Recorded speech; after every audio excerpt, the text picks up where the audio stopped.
Hi, my name is Bob Wheeler, and welcome to the Berean Observer, where we study the scriptures, search the scriptures daily to see whether or not these things are true. One of the main pillars of modern secular thought is the theory of evolution. It appears to present a plausible, non theistic explanation of the origin of the species. And then the idea of natural selection in particular seemed to account for the appearance of design without there actually being a design. And then, of course, this runs counter to the biblical account of creation. And so this, in turn, has created a crisis in modern Western society. If Christianity is based on the biblical narrative, the biblical record, and the biblical record we think is maybe false about something as basic as the creation of the world and the origin of the human race, then how can Christianity be true? And so what we've seen since then is that Western cultures move steadily away from Christianity and is adopted kind of what's basically an atheistic secular worldview, and that in turn has led to the breakdown of public morality, which we've already explored in some of our previous videos. So then the question is, so how does science go about proving something? How can you know that something is true? And what kind of gets me crazy is that you'll hear people make blanket statements like scientists believe that.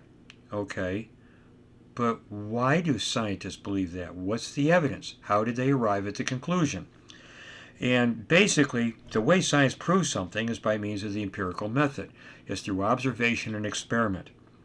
Now, the problem, however, is that when you get into the fields of historical geology and historical biology, where you're talking about things that may or may not have happened millions of years ago, there were no human observers back then. You couldn't go back in time and conduct an experiment and see if species B can evolve from species A. And so then you have to ask the question, is that really science or is it just simply philosophical speculation? Well, what we want to do today is we want to basically do a review of a book by Jerry Coyne entitled Why Evolution is True, and where he presents the case for evolution. He's a biologist and a professor emeritus at the University of Chicago, and he does give a very clear, readable exposition of the theory of evolution aimed at us lay readers.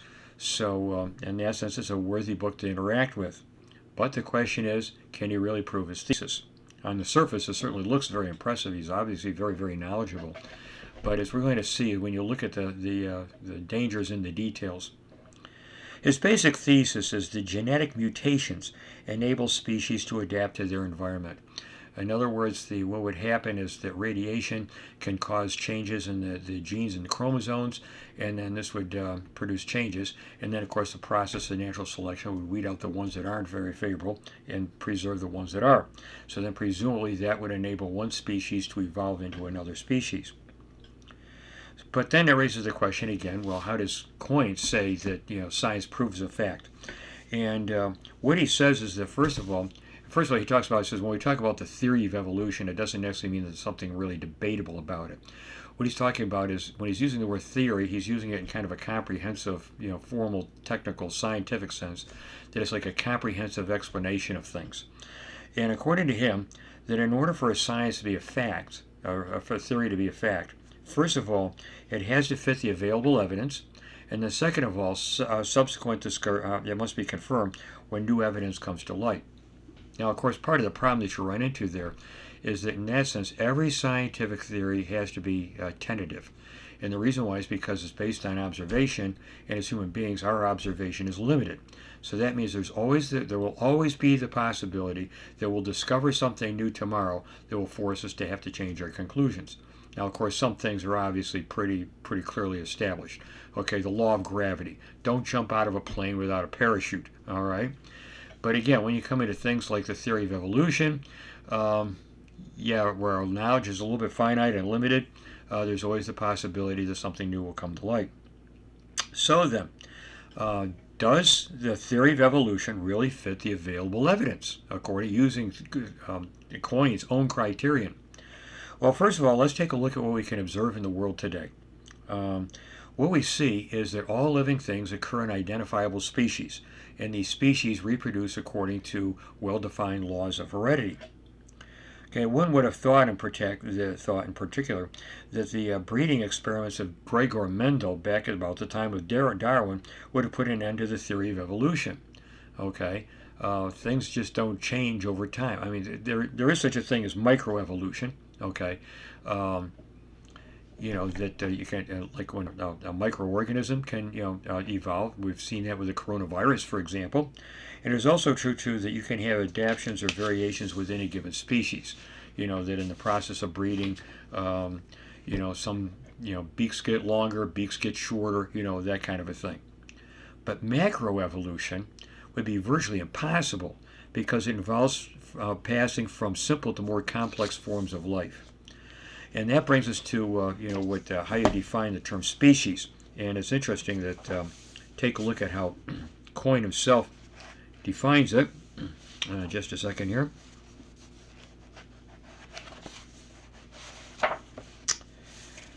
He says that a species is defined as a group of interbreeding natural populations that are reproductively isolated from each other from other such groups. This definition is known as the biological species concept, or BSC. Reproductively isolated simply means that members of different species have traits, differences in appearances, behavior, or physiology that prevent them from successfully interbreeding, while members of the same species can interbreed readily.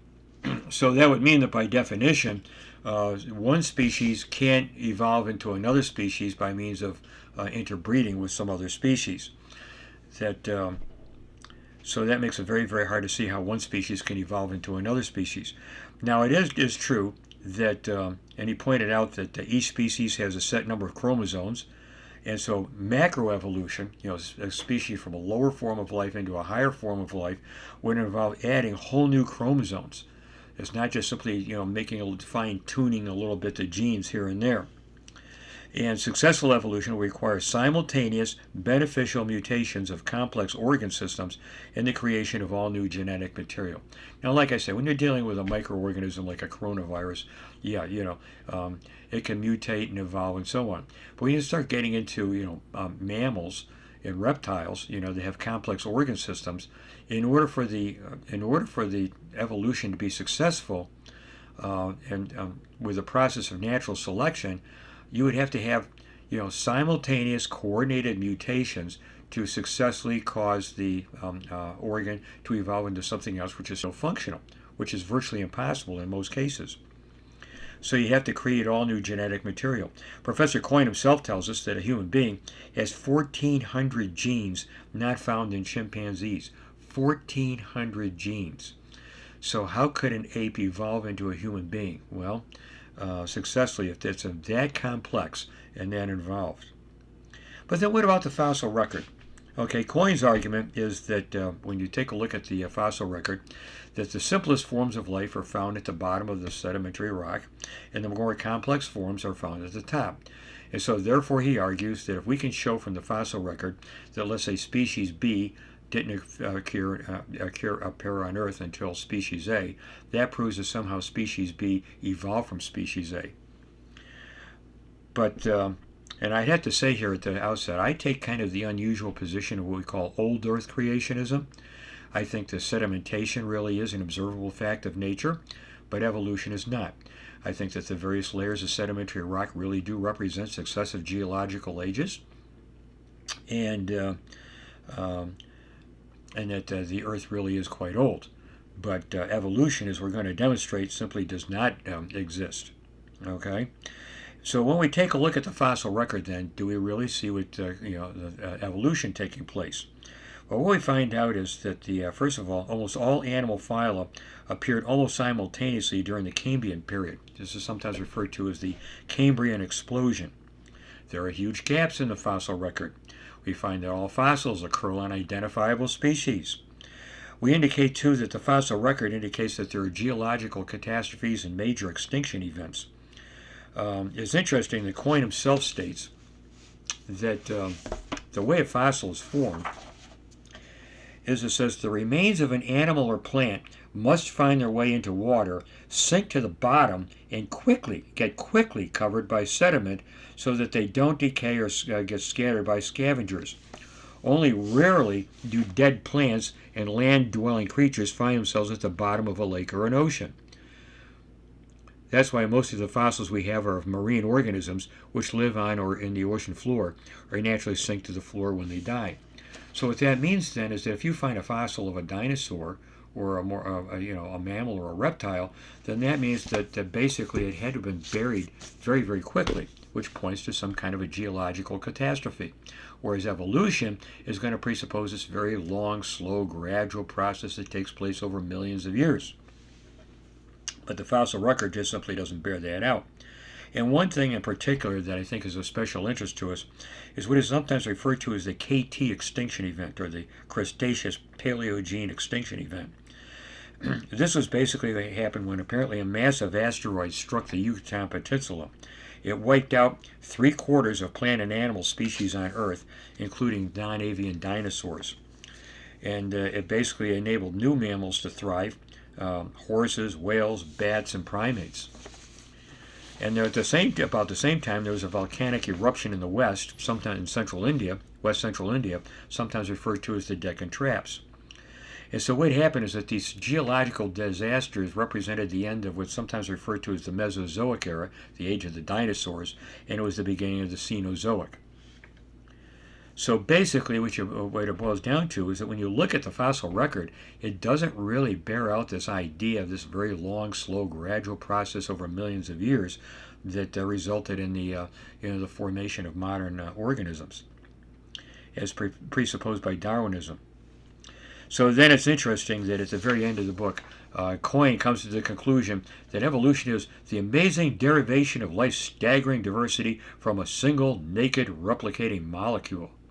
Amazing indeed. It's absolutely impossible.